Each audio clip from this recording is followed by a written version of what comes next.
you're able to keep your mask on while so without further ado, I'll turn it over to Emily. Just going to do an experiment with the sound. So if you're not able to hear, just yeah, no, that's it.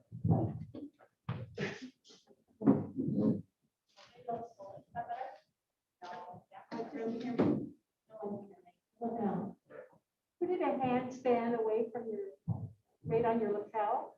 There we go. That should work. Oh. Yeah. Not really. Yeah. Okay. File. Okay, so the first file is going to be land use amendment to rezone property. So the request was presented to council in July. I made the whole way. The lot is currently zoned industrial and it's not allowed for any residential development. You can see the site. That's industrial and then institutional. Sorry, the lot is currently zoned institutional and is not allowed for any residential development. You can see the map there where the star is. And it's surrounded by many residential uses as well as cars across the street.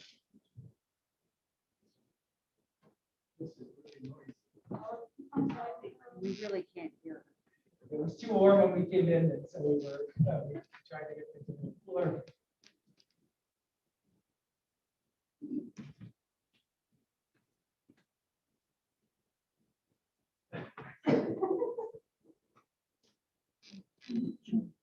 Okay, I'm going to try to go. So the current plan, the institutional zone permits uses such as schools, nursing homes, hospitals, libraries, community centers as of right. And it also permits limited uses by development agreements such as zoning up to 4 units. And this was the initial trigger for the rezone when we got the application for the 48-unit residential complex for West Council. So within the municipal planning strategy, there's policy that states that a property zone institutional may be considered to be rezoned to residential without amendment to the municipal planning strategy. So in the land use bylaw, the residential zone, which is what the request is for to rezone to, that permits 1 to 2 dwelling units, parks, playgrounds, and open space as of right. And then any form of residential development is permitted by development agreement, given that it meets specific criteria within the municipal planning strategy. So this slide just highlights a lot of the requirements in the criteria pulled from the municipal planning strategy. So things like adequacy to town services, storm drainage and potential flooding issues, proximity to amenities, site access, screening and landscaping, water and sewer connections. These are all what staff will evaluate in the report that will go to the planning advisory committee. So this is kind of how the process works for a land use bylaw amendment. So council got direction in July. We are currently at the public information meeting. And then next staff will, like I said, write that report and take it to the planning advisory committee. And then they will come up with a recommendation that will go to council and a report with the report. And then assuming council goes for first reading, then there will be a public hearing. There's an ad in the paper for this. And at that public hearing, council will have the option to vote to adopt or reject the changes. Are there any questions on file number 1 for the rezone from institutional to residential? That's probably the most straightforward piece of the rezoning, and the building itself, which we're going to do next meeting. Yeah. And if not, we can do it after or after Jane presents. Okay, so file number 2 is a request for development agreement for 66 Claremont Street. So the request is for that property along with the property immediately east and adjacent from 66 Claremont. And this is to develop a 48-unit residential complex. On the site currently, the next slide. On the site currently, there is a institutional use structure on the site as well as the vacant lot. So this is just street view from Google. Again, just showing the vacant lot and the proposed area.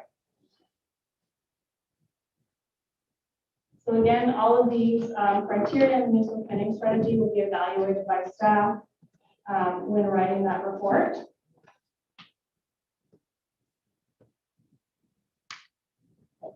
And then it also follows the same process. So again, we're at the public information meeting. Staff will prepare a separate report from the rezone and evaluating all of those criteria to get to PAC for their recommendation to council. And then it will go to council. And then they'll work on that. So any questions on the development agreement process? Yeah. Can you go back to the slide that listed all those things Yeah. and leave it for a few moments so we actually have Absolutely. time to read it? Thank you. Yeah, I touched on a lot of the larger ones, but absolutely. So a lot of these are, so it's a similar set of policies between file number 1 and file number 2. So the municipal planning strategy has a set of policies that need to be considered for all rezonings and also for all development agreements. So these bulleted items are similar to what was in the first one, but yes, there are a number there. And as Emily said, these are all the things that we will be evaluating and commenting on in our report, which will go forward to the Planning Advisory Committee.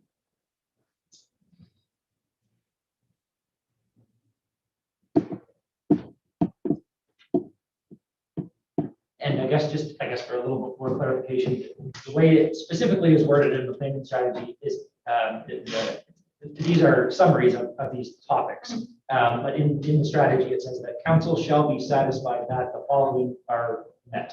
And so that definition of satisfied, there is some flexibility there, of course. And so that becomes essentially a negotiation with the developer and then ultimately for staff and then finally for council to decide whether they feel that that's satisfied the policy requirement.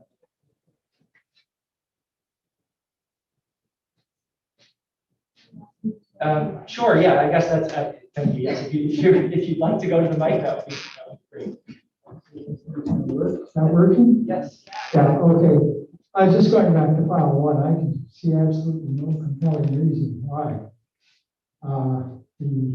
it should not be changed to residential. I mean, the building is falling down.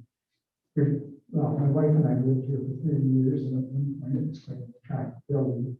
But the use obviously has not been continued for obvious reasons within the previous activities. And of course, the building now is derelict. And I think a lot of us would like to see the building move and something positive happen. Thank you.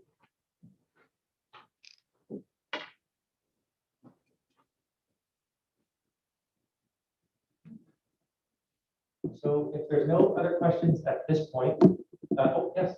The next slide, can you put it up on the Sure. Yeah. Very welcome. So yeah, so this again is a sort of a similar process for both the rezoning and the development agreement. Each of those files goes through the same sort of approval process there.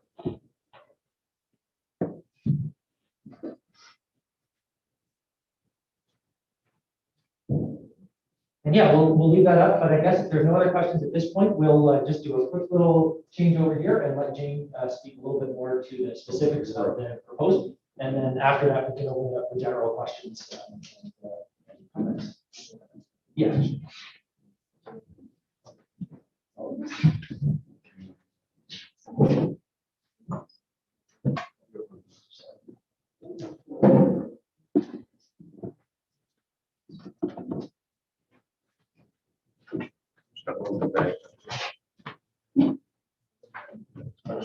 Okay.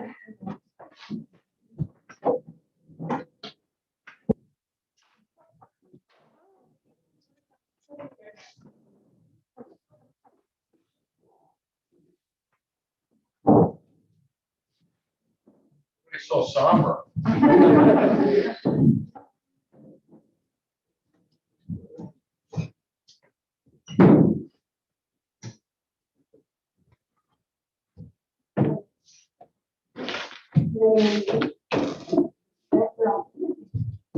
The there and good evening. Thank you all for coming to our public information meeting on our development proposal at 56 Fairmont Street. As most of you, as you may know, it as the old Masonic Lodge property. We are very excited to be here today to present to you our proposal, and we are very happy that all of you could join us tonight to hear about our project. As mentioned earlier by Garth, at the end of this presentation, there will be an opportunity for anyone to speak, and we invite all of you to voice any questions, concerns, inquiry, or comment that you may have. We do want to hear from you, and we appreciate your time and coming out tonight. So my name is Julia Raeburn, and I am currently living here in Mahone Bay. I grew up in Marriott's Cove, just a short distance away, and I now find myself as the vice president for Marriott Mahone Bay, which is the real estate development company here on the South Shore. And as many of you would know, Bob Egan is the owner of this company, and he is the one who has spent the last 25 years dedicated to developing properties here in Mahone Bay and in surrounding communities. Today, we are the largest provider of affordable and accessible housing in Mahone Bay, and providing solutions to these issues is at the heart of our values and our goals as a company. And this is why we have chosen to go ahead with the development of the Masonic Lodge property at this time. So,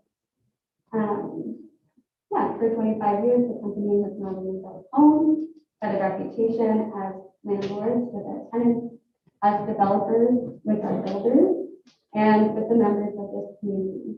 And we believe the best way for Mahone Bay to grow is through careful and considerate development, and development which is sustainable and aligned with the goals of the town and its members. So that is why we are committed to affordability, accessibility, and sustainability. So without further ado, we're very happy to present to you our development project at 66 Fairmont Street. So if you want to read this is already included in Emily's publication, which is great. So these are just some images of the site in which we intend to build. So as you can see, there's kind of a bird's eye view of the current building that exists. We wanted to highlight that, you know, the pharmacy is at the end of the street, and the old fire hall is there as well. Across the river, you'll find the Quinlan, which will have kind of similar profile as the building that we intend to build. And yeah, you can flip through, there's maybe 5 images there so that the site as it is. This is the playground that's across the street, directly across the street from the building, and just a couple of views of what you see in the surrounding area. So our proposal for the lot is a 48-unit building that is 5 levels. One would be underground parking, followed by 4 residential floors. The building will be made of concrete and steel and will feature a flat roof design with a mansard roof. And one of the things that we are most excited to share with you today is that we intend to design the building to have a living green room. So this space will feature a rooftop deck, will be accessible to tenants and their guests, and have opportunities for people to plant or small gardens. So I'll get into more details about that a little bit later. Alongside the green roof and rooftop patio, there will also be 2 shared amenity spaces, which will both be on the main floor, with 1 indoors for recreational activities and 1 outdoors. This is kind of the I'm not trained very well. the site plan of the building, and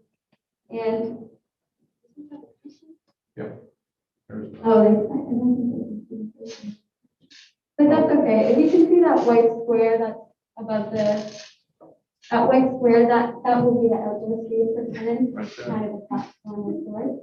And we plan on having a gazebo, maybe a fire pit things like that, that make it an enjoyable space. So the building will have a total of 3 shared tenant amenity spaces for increased socialization and recreational activities.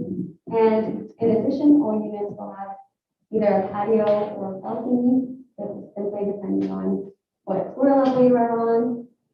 And all of our units in this building and all of the buildings that we've built thus far also will have large windows so that tenants can enjoy as much sunlight as possible. So we also want to mention that while this building and our units will be optimized around the needs of seniors, it will not be limited to a senior population. However, based on what we have seen, that is our largest tenant demographic. And we also want to highlight that there is a positive domino effect from individuals who may be downsizing into this unit that opens up single family homes for young families, newcomers, and anyone interested. So next in this presentation, I want to go over some of the reasons why we believe that this building is so important for the town of Mahone Bay and why it is so crucial, especially now. So, as we all know, we are currently in the midst of a severe housing crisis. Our town is at nearly 0% vacancy, which is not only bad for people and people who seek to live here, but it's bad for the growth and sustainability of our town. As a company today, we receive anywhere from 10 to 15 calls per week from people looking for a place to live, and we are having to consistently turn people away. This is also in part because we have experienced, luckily and positively, nearly 100% occupancy in our buildings over the past 25 years. So we're just noticing as the desirability to live in Mahone Bay has increased, and we've also all been watching housing prices increase, the cost to construct, the cost of building materials and land, and the cost of living has increased. The affordability has decreased for members of this community. So this is a complex issue with many layers, and that's why we believe in thoughtful and balanced solutions that tackle all of these problems. And that's why we're designing this building that addresses these key issues. So the first issue that I'll address is affordability. Given that we are the largest provider of affordable housing in Mahone Bay, this has been a key issue that we will continue to target with the future designs of our buildings. Our strategy for this building will be as follows. 20% of the units will be affordable. And by affordable, we are aiming to have rents that are 50% below market rate. 60% of the units will be at market rate, and the last 20% will be upscale or above market rate. So everything we build has to be able to stand on its own 2 feet, and that means that all of our buildings have to be financially independent.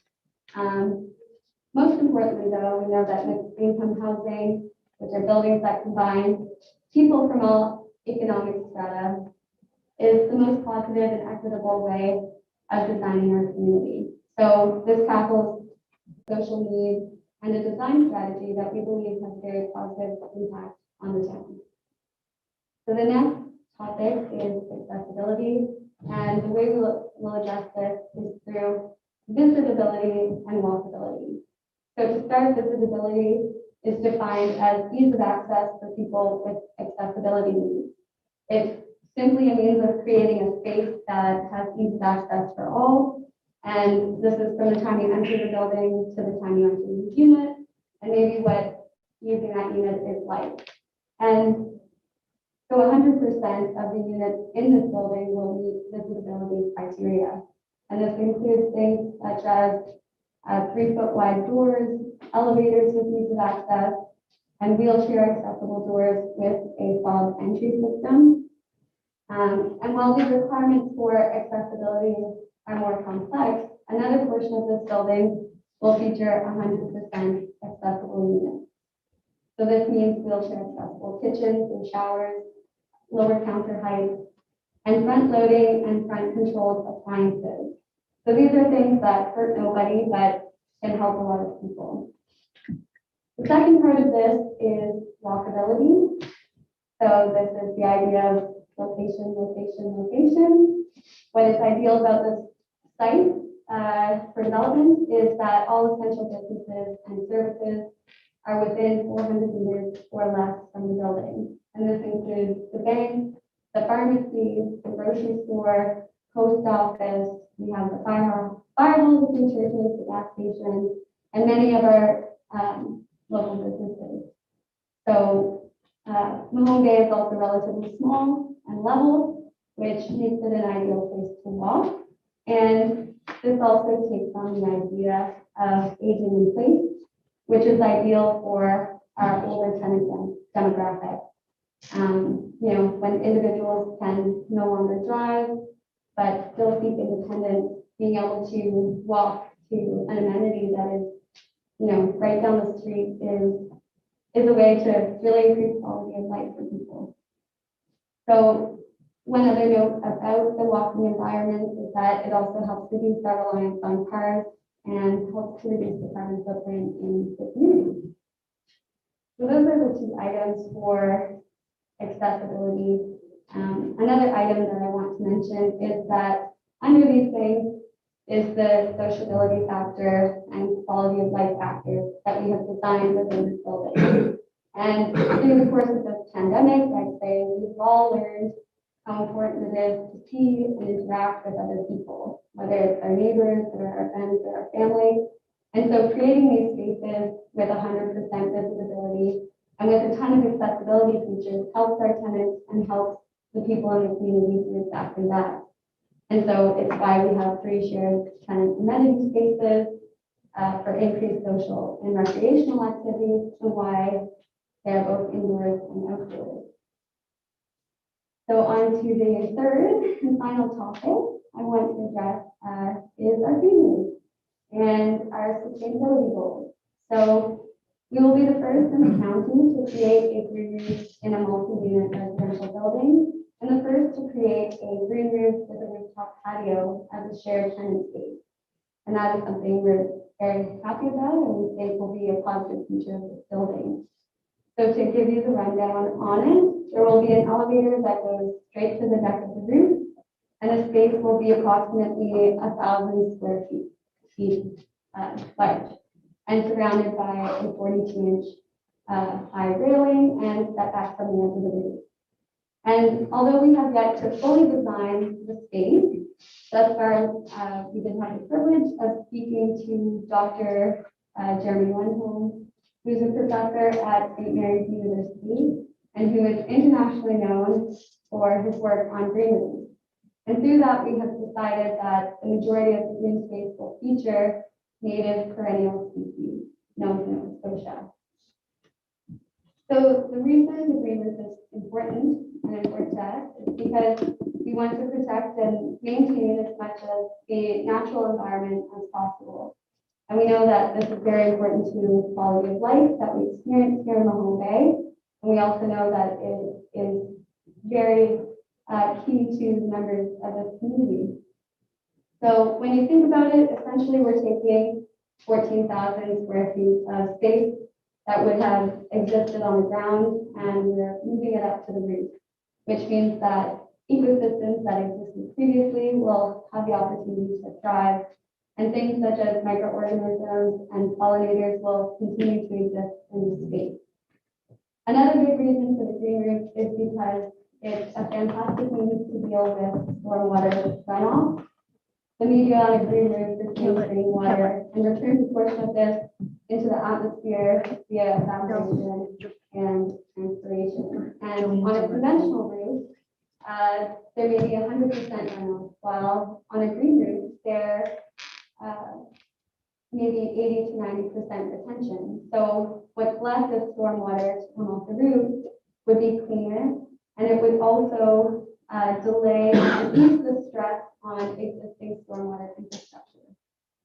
So related to this is improved air quality, plants trap dust from the air, and transpiration cools the ambient temperatures surrounding them. So this is known as heat island effect. And for example, temperatures in an urban zone can be 3 to 5 degrees warmer than a rural or suburban area.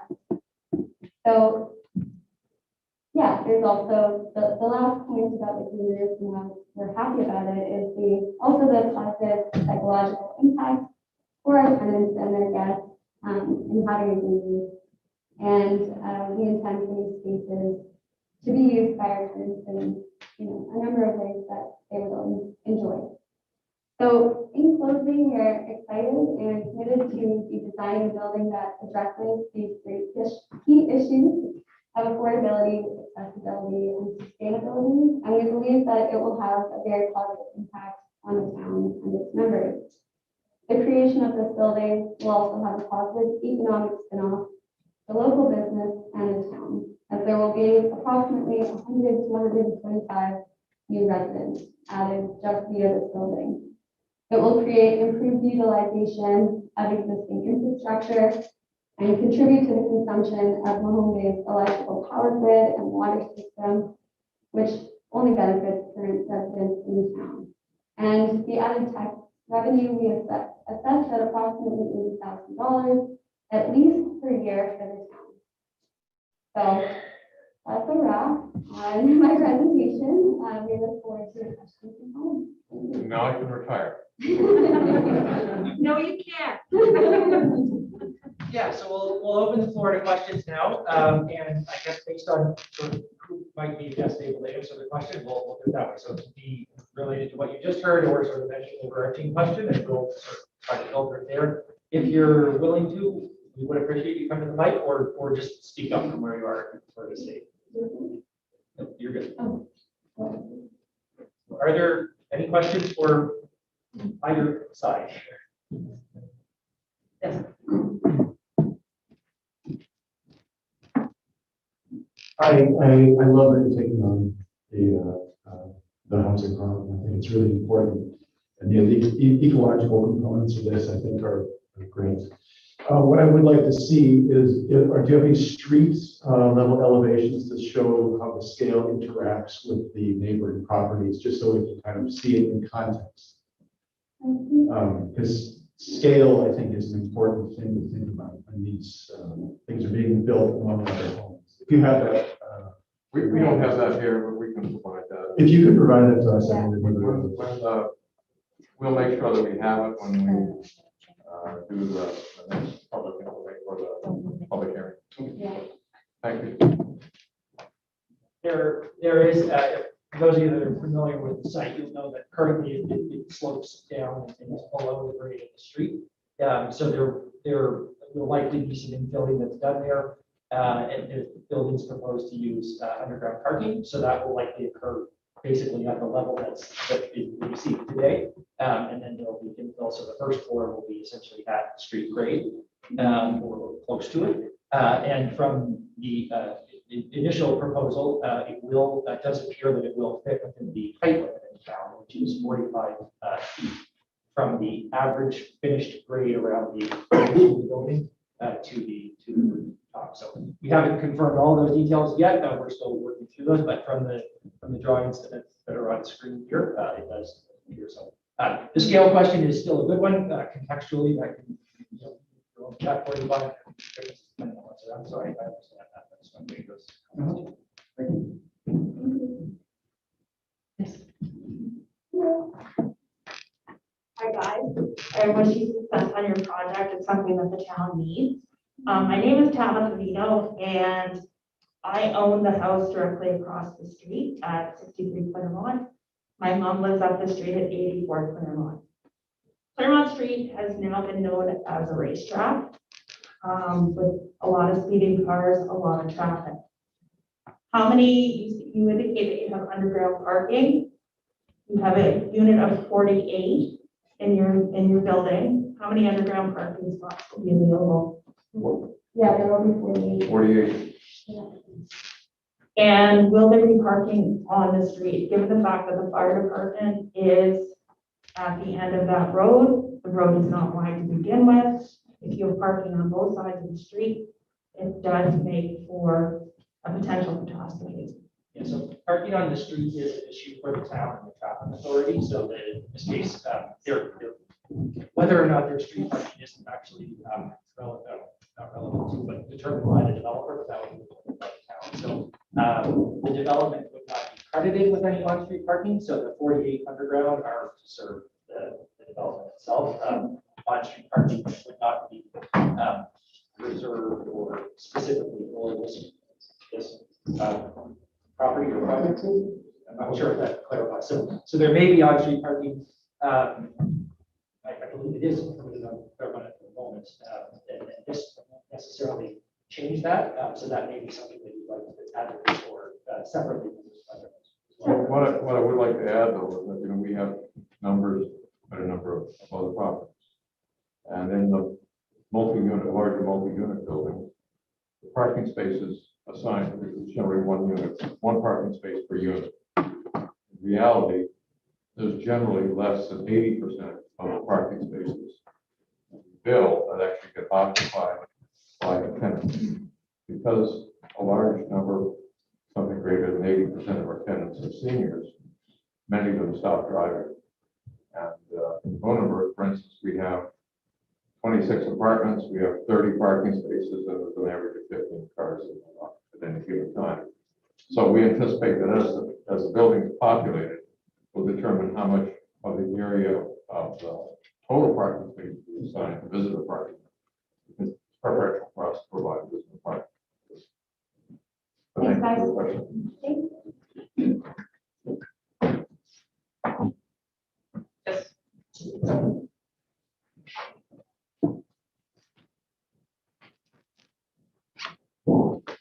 Hello. I'm usually not good at talking in front of people, so excuse me if I start. I understand because I came late, you said 48 units. I heard someone else ask about scale. Can you please tell me how many units are in the apartment building near the fire hall? 26. 26, so that can give some people some idea of scale. This is almost 26 hours. That's all I wanted to say, but I wish you luck. Well, it's been common traffic, reported quick that this project can move along. And it's been wonderful town of Home Bay. Something valuable for us and valuable for Maiden and Home Bay. To address your point about the building, when you look at the building that's down across the street from the fire hall, and you look down into the valley, the front of this building, the part that you see from Claremont Street, is not appreciably wider. It is higher, but the building on Carroll Lane down over the hill is 3 stories plus a peak roof, which is about 40 feet. Because we have a flat roof on this building, it's going to be 45 feet. So not appreciably higher and about the same length. But if you look on the drawing, see if I can get my pen in here.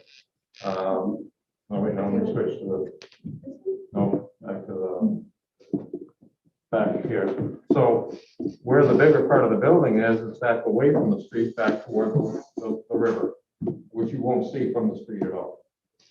Won't be visible. So the front of the building is not appreciably bigger than the one on Carroll Lane, and it's approximately, you know, within 10 feet of the same height. But a good question, thank you. Any other questions? If I could just, I have to travel that room as well to go on Hawthorne, and I just love all of the development that we've experienced. I'm a beneficiary of it, I guess, because I live on Hawthorne. But a lot of the new and amazing people that we have living here are here as a result of some of the development that's happened by I will say, just to address Tabitha, you're right, that street is crazy with traffic. And if I might suggest, and this may not even be your issue, perhaps with the town, but if you go the speed limit there, like we go 50, that's too much almost. Like it's hard to go the speed limit there and feel safe, or that you're not in danger of someone. So I don't know if there's an opportunity to reduce. So anyway, that's just all I wanted to mention, and this is, I feel, a great step forward. It's not, certainly not going to address all of our housing issues, but it certainly is a great step in addressing one piece of it. Okay.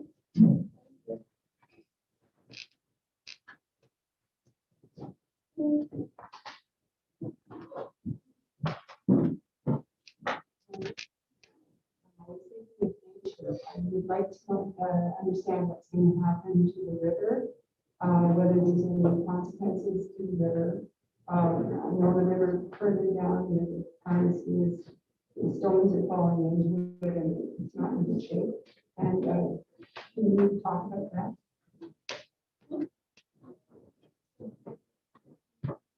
So the Department of Natural Resources assigned a 3-meter boundary where you can do nothing, you're not allowed to touch any soil at all. So as we did on the back of Carroll Lane, at the 9-meter boundary, then we put in a retaining wall to prevent any material from the site from going into that 9-meter zone. And then additionally, the town of Mahone Bay has created a 9-meter zone where you can't have any structure. So a total of roughly 28 feet from the river, where you can't actually have any structure of any kind. You can have a fence, but you can't build the building can't intrude in that space. In the boundary around the building to protect runoff, we put basically, we know what a French drain is, a big ditch filled with large boulders.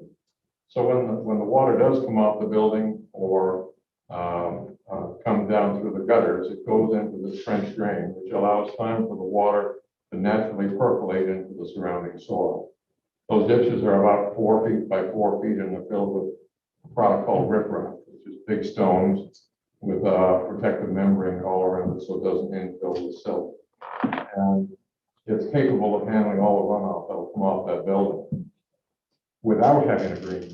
With the green roof, we anticipate probably around 20% of the amount of roof rainwater coming off that you would have if you had a conventional 612 or 412 ditch. And we love the idea of the green roof because it's about the most environmentally friendly thing that you can do to that lot. And instead of taking 14,000 or 15,000 square feet of grassland and replacing it with asphalt, we're replacing about 85% of that space with green space that uses the same species that would have grown if we built nothing there.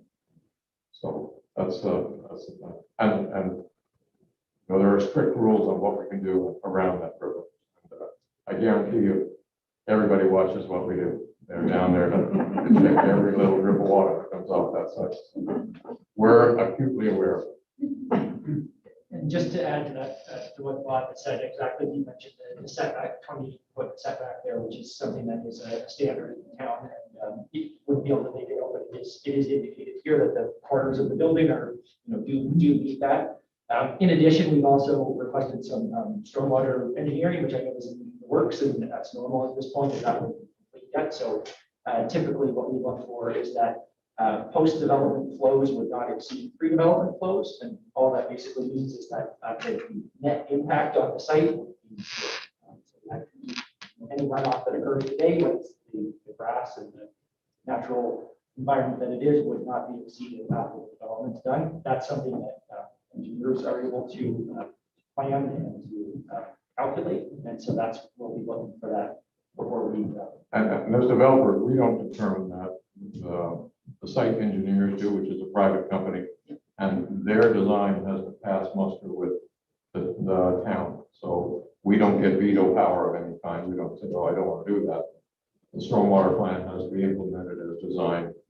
End of story. And the town blesses us before we build.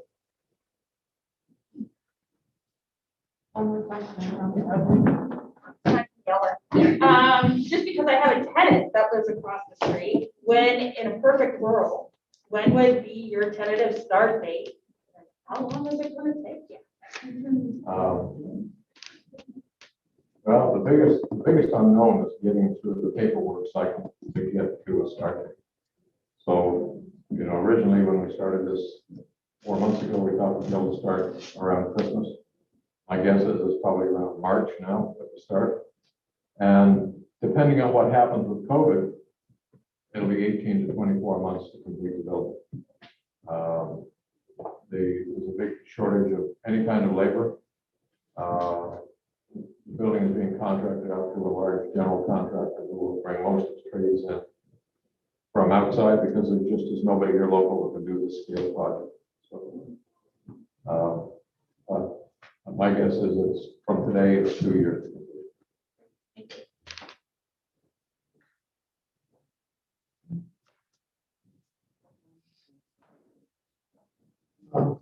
Having heard your presentation and so on, I would certainly support the project.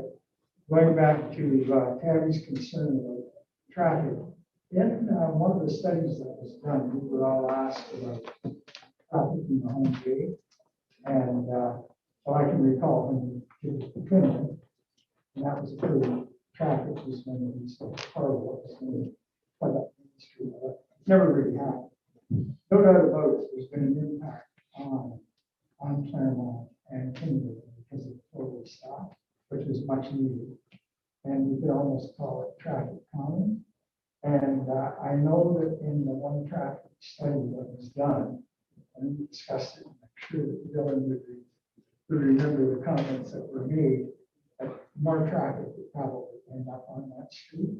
And I realize that's not necessarily the concern of the development, but it would be a concern of the town. And I don't know whether anything has been done. I know the one-way street was created, and that came out of that same discussion. And so it probably would be worth considering. And I know that the fire law is another impact there, which makes it very difficult to address. It's something that could be considered by the town and not suggested that the development. Yeah, absolutely. I think there are a number of councillors here tonight, and we'll certainly relay those comments as well.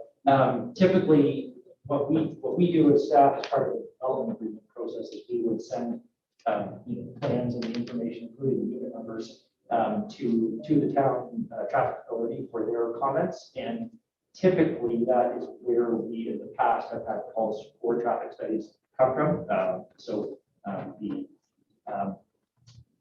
Well, I'm actually not sure who that person is at the moment. Traffic. Dylan.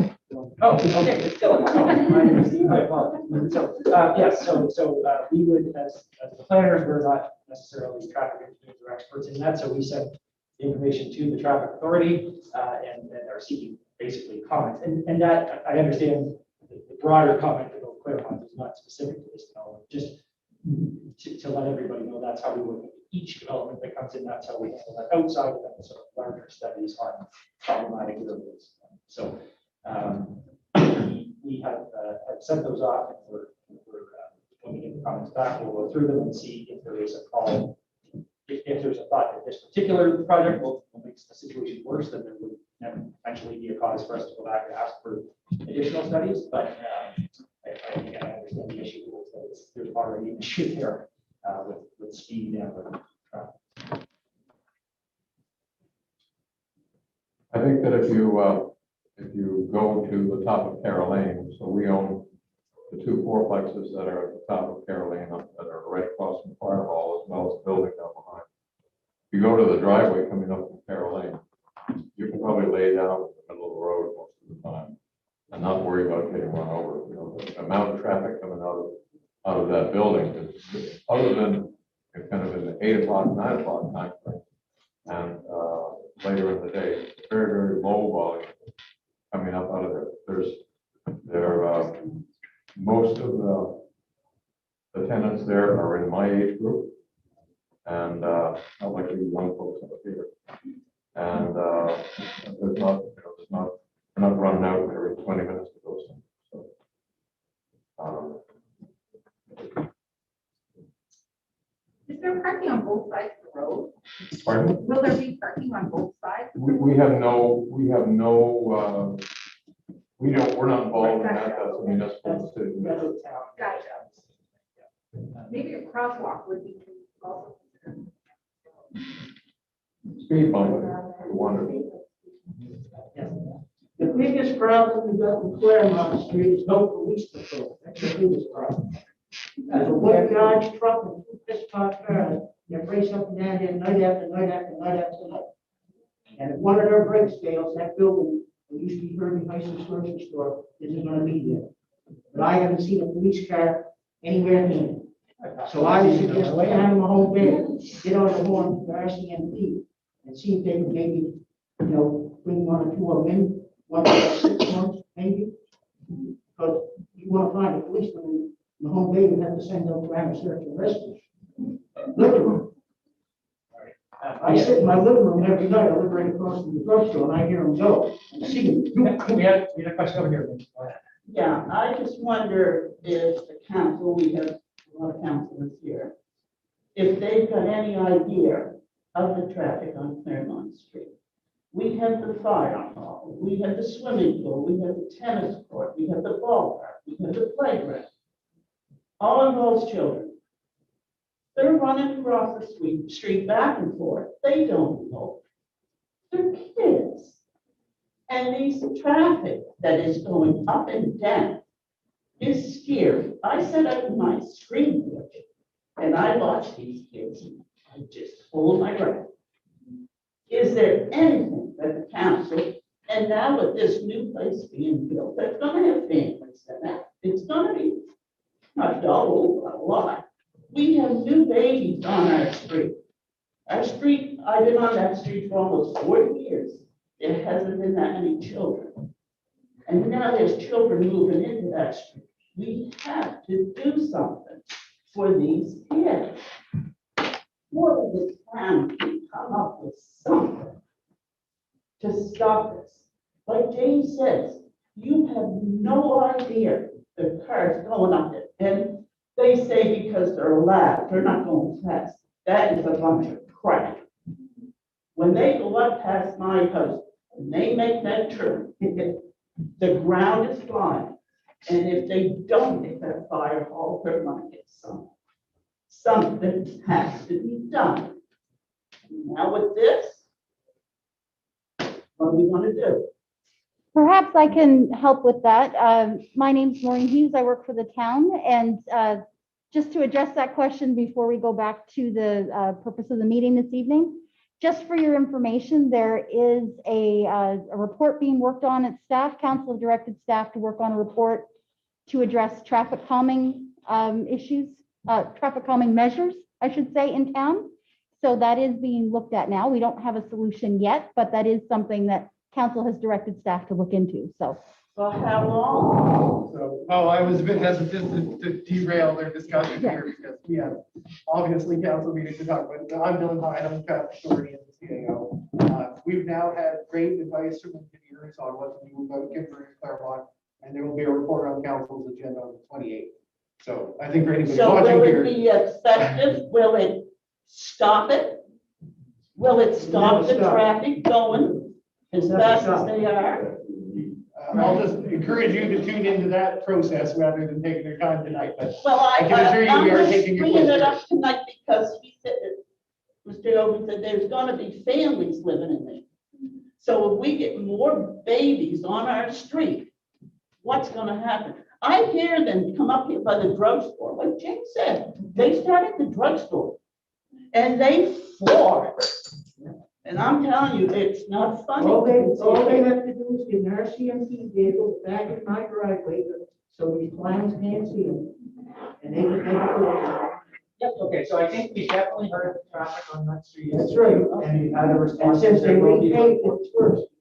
I like to repave. I'm sorry, but- we're gonna just speak one at a time. So we've heard that traffic is an issue, and we've heard that on the 28th, you can tune into the council meeting to hear the specific report to those. It is definitely a comment that's relevant to this project because absolutely this will add more traffic, more vehicles to the street. Although it's understandably already an issue. So we definitely captured that. So those are all good comments. Yep. And I think you. Yeah, we have a question online. What do you consider an affordable unit? Nova Scotia is in an affordable housing crisis and young families need homes to rent. You have made reference to your other units housing mostly seniors.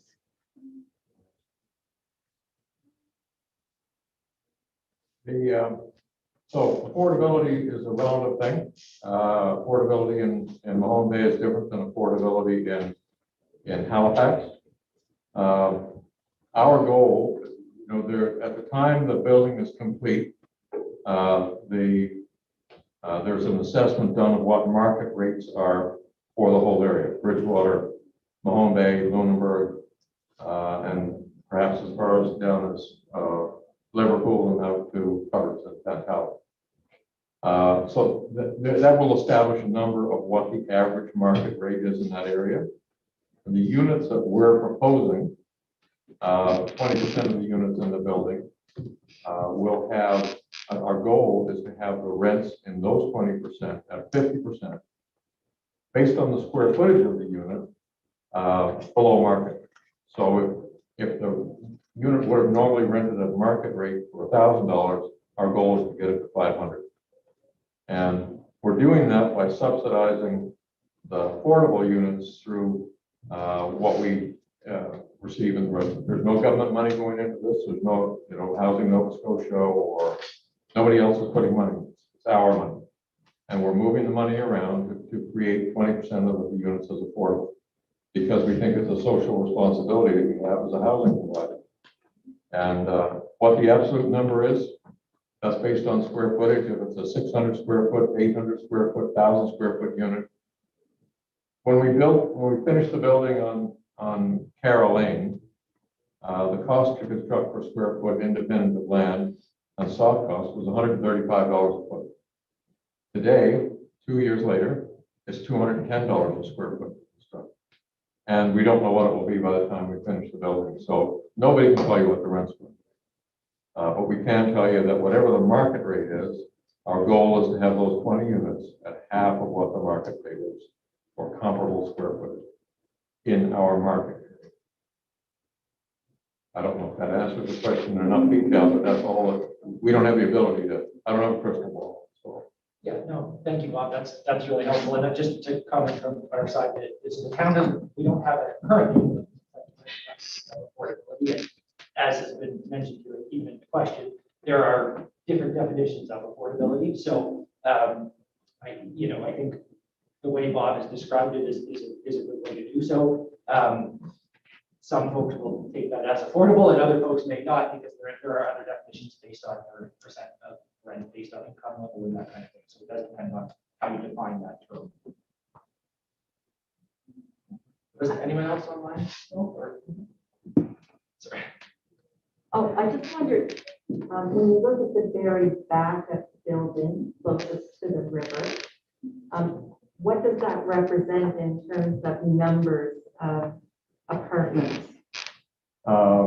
Looking over the river? Yeah. Looking on the riverside? At the very back. Yeah, it's about half the number of units will look at the back of the building. About half will face the front or the west side. If you look at We the, have some general images here.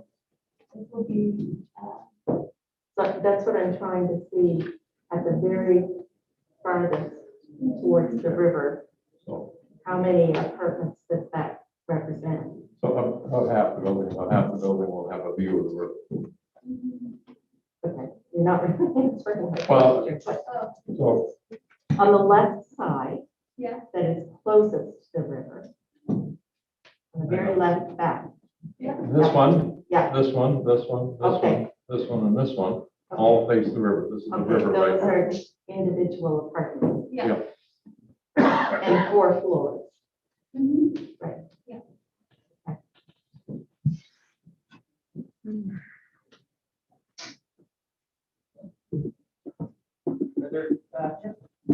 How far is the building step back from the property line on the left side?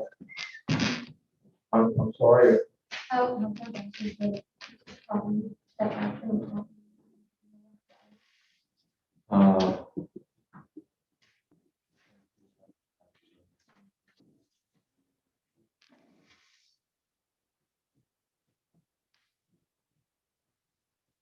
About 15 feet is what I call it, from the property line.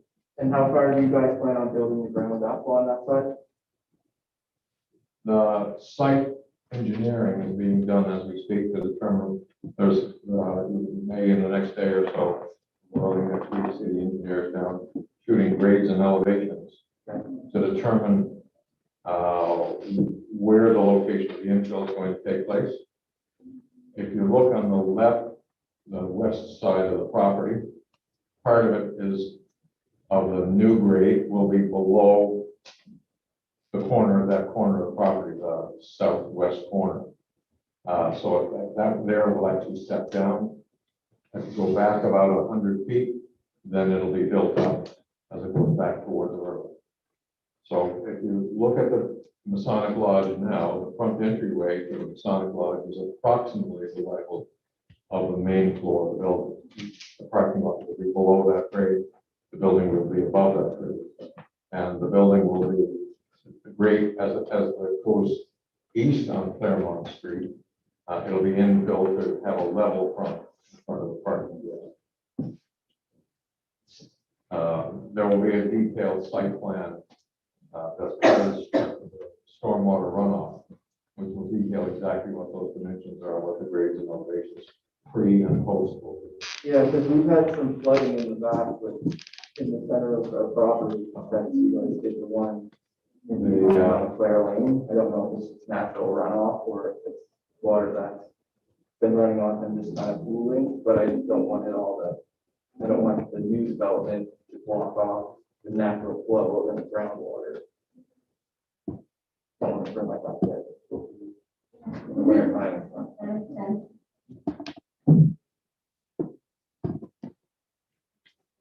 Are there balconies on these? Yeah, there are. Yeah, each unit will have a balcony and the ground level ones will have patio. We're going to be in privacy stuff. Well, it's Vegetation.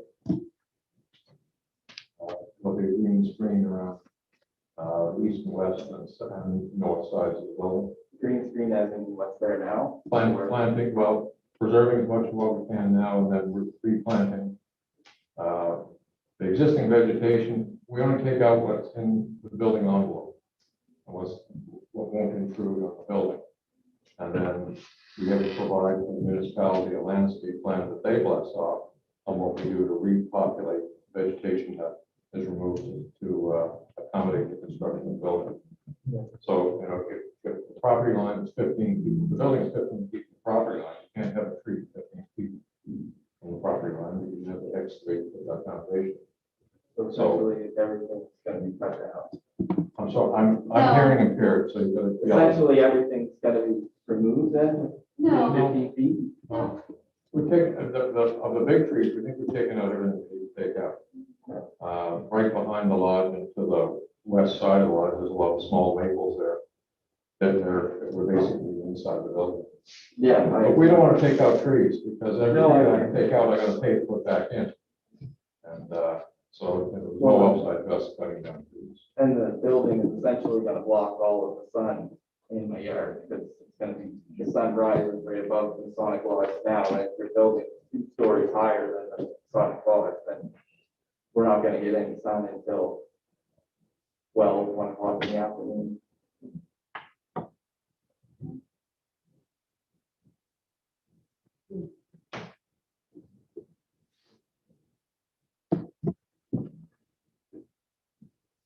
All right, well, I can tell you that we're taking notes on, this is why we have these meetings to come up with concerns that we have provided so far. Shading and sidewalk certainly is something that can be looked into. The proposal that you see tonight is just that, it is a proposal, of course, so there can still be changes. And part of what we're here to do is hear from the community there are concerns, and so that we can address those going forward. As Bob mentioned, we will have detailed stormwater management plan to show the grading and infill, as well as a landscaping plan and or criteria around the landscaping to describe what should be replaced if it needs to be. So we will have that information ready at the planning advisory committee meeting. We have the draft development agreement, so hopefully we'll have those answers, and at that point see whether those were satisfactory or not.